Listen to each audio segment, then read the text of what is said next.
Me? Yeah. Oh, I just had my 64th birthday, so that's rather impressive. I'm surprised I got this far. I have been a bookseller for about 15 years, but all my life I've been an avid reader, and I finally settled down to this, and it's the job that I've done that I love the most.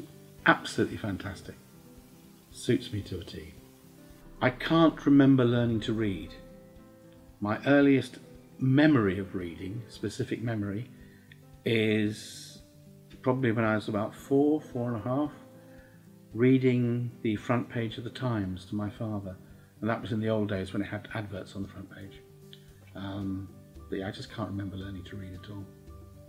You can literally lose yourself in a book. You can imagine you're taking part in the adventure. The only boundary to a book is your own imagination, I think. One of the biggest changes that I notice on a daily basis is the number of self-published authors there are now. 15 years ago,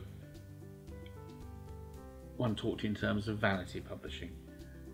People paid to have a book published.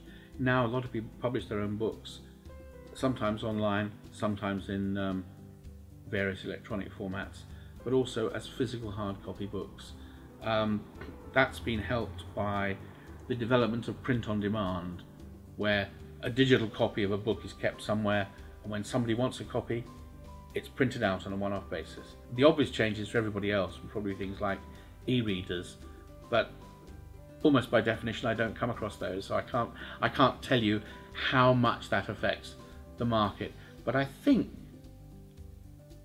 probably less than people imagine. The majority of people who got electronic book readers, I think, love them for certain purposes, but often come in and say they miss the smell and feel of a real book. They want to go back to books for pleasure reading. Books are physically something that people really like. Whenever I go to a National Trust property, whenever I've been in anyone's home, I always look at the bookshelves to see what they're reading, just to get some idea of the atmosphere and the style of the people there. And I think most of us, if you looked at our bookshelves, would come across as pretty idiosyncratic and yeah, very much split personality. One of the books that I come back to time and again, one of my favourites, an old friend, is Tolkien's Lord of the Rings and The Hobbit. It's just such an engaging world, so well thought out,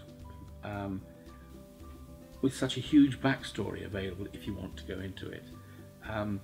It just captivated me as a child. I suppose I first read The Hobbit when I was 9 or 10, and it's just stayed with me all my life. Great story, great author, great characters, just perfect. I mean, the extraordinary thing is that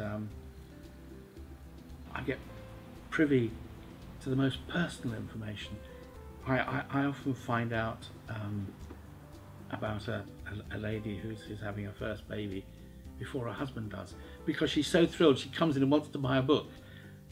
By the same token, you find out about divorces often before the partner knows.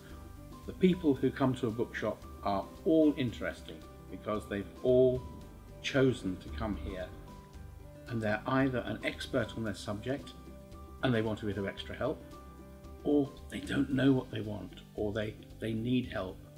I mean, the biggest privilege in the world is for someone to say, what should I read next?